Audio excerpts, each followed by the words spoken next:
मंजू चौधरी जी। उपाध्यक्ष महोदय, आपने मुझे बोलने का मौका दिया।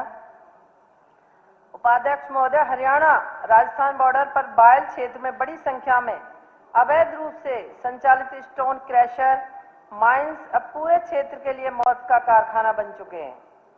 क्रैशर माइन से निकलने वाली सिलिका युक्त जहरीली धूल बाहरी ब्लास्टिंग आसपास के गांव की तबाही के कगार पर लाकर खड़ा किया है। इस जहरीली धूल के कारण इलाके में तेजी से बीमारियां फैल रही हैं, जिसका सबसे ज्यादा दुष्प्रभाव बायल क्षेत्र में अनुसूचित जाति की बस्तियां और गरीब मेहनतकश मजदूर परिवारों पर पड़ रहा है। छोटे छोटे बच्चों की सांसें फूल रही हैं, महिलाएं अक्सर बीमार रहती हैं और बुजुर्ग खांसते खांसते दम तोड़ रहे हैं। ये पूरा इलाका अब साइलेंट डेथ जोन में तब्दील हो चुका है। चौंकाने वाली बात यह है कि भारी भरकम ओवरलोड ट्रक गांव के बीचों बीच सरकारी स्कूल के पास से गुजर रहे हैं। बच्चों के स्वास्थ्य के साथ साथ उनकी पढ़ाई भी बाधित हो रही है।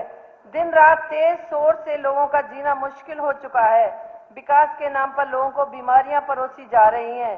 छोटे छोटे बच्चे नौजवान होने की अवस्था में पहले ही बीमारी की चपेट में आकर अपना जीवन बर्बाद कर चुके हैं। क्या हमारे प्रदेश के बच्चों का यही भविष्य है? सरकार के पास भले ही स्वास्थ्य या मृत्यु के आंकड़े नहीं हैं, लेकिन जमीनी सच्चाई है कि धूल नियंत्रण, पानी का छिड़काव, ग्रीन बेल्ट कुछ भी मौजूद नहीं है। अगर समय रहते कार्रवाई नहीं हुई तो बायल जोन से लेकर धौलेड़ा, जैनपुर, खातौली, कुलताजपुर तक पूरा क्षेत्र एक स्थायी मौत का इलाका बन जाएगा। मैं चाहती हूं कि सरकार इस विषय पर गंभीरता से के तहत ठोस कार्रवाई करे। अध्यक्ष महोदय, मेरे विधानसभा क्षेत्र के ब्लॉक नांगल निजामपुर में आज तक कोई ITI नहीं है। आज के समय में जब स्किल इंडिया, युवा रोजगार और आत्मनिर्भर भारत की बात करता है, तब भी हमारे ब्लॉक के हजारों युवाओं को तकनीकी शिक्षा से वंचित रहना पड़ रहा है। यदि हमारे ब्लॉक निजामपुर में एक सरकारी ITI खोल दी जाए तो इससे युवाओं को रोजगार मिलेगा, स्थानीय उद्योगों को कुशल मजदूर मिलेगा, क्षेत्र का विकास होगा, हमारे युवाओं को प्रशिक्षण का अवसर मिलेगा। मैं सरकार से आग्रह करती हूं कि मेरे क्षेत्र की युवा पीढ़ी के भविष्य को ध्यान में रखते हुए इसे ब्लॉक निजामपुर में एक सरकारी ITI की स्थापना की जाए, जिससे स्थानीय युवाओं को तकनीकी शिक्षा और रोजगार के बेहतर अवसर मिल सके। उपाध्यक्ष महोदय, गांव का विकास ही प्रदेश के विकास की नींव है।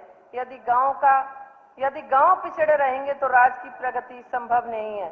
मैं सरकार से मांग करती हूं कि मेरे विधानसभा क्षेत्र नांगल चौधरी में जितना रेवेन्यू सरकार को जाता है उसके मुकाबले नांगल चौधरी में विकास कार्य नहीं हो पा रहे हैं।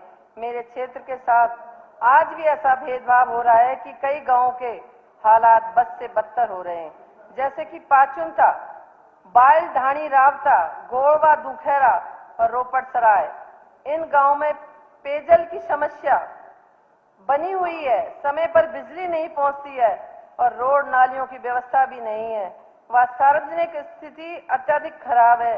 मैं सरकार से आग्रह करती हूं कि नांगल चौधरी क्षेत्र को विकास कार्यों के लिए ज्यादा से ज्यादा बजट दिया जाए, जिससे कि गांव विकास के पथ पर आगे बढ़ सके।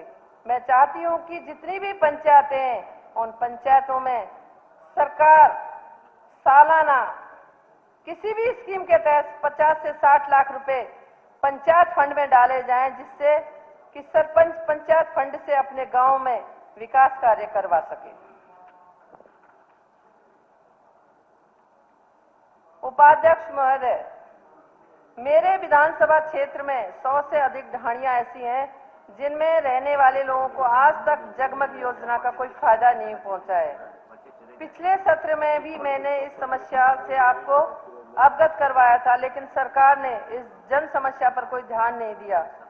स्थिति यथावत है। उपाध्यक्ष महोदय, ढाणियों में रहने वाले लोगों के पास इतनी सुविधा नहीं है कि वे अपने पैसे से इस योजना का लाभ ले सकें। मैं सरकार से आग्रह करती हूं कि बिजली का बिजली को भी विधायक आदर्श ग्राम योजना से जोड़ा जाए, जिससे मैं अपने विधायक कोटे से ढाणियों के लोगों को जगमग योजना का लाभ दिलवा सकूं। सरकार, खास तौर से आपसे मैं कहना चाहती हूं, धन्यवाद, नमस्कार।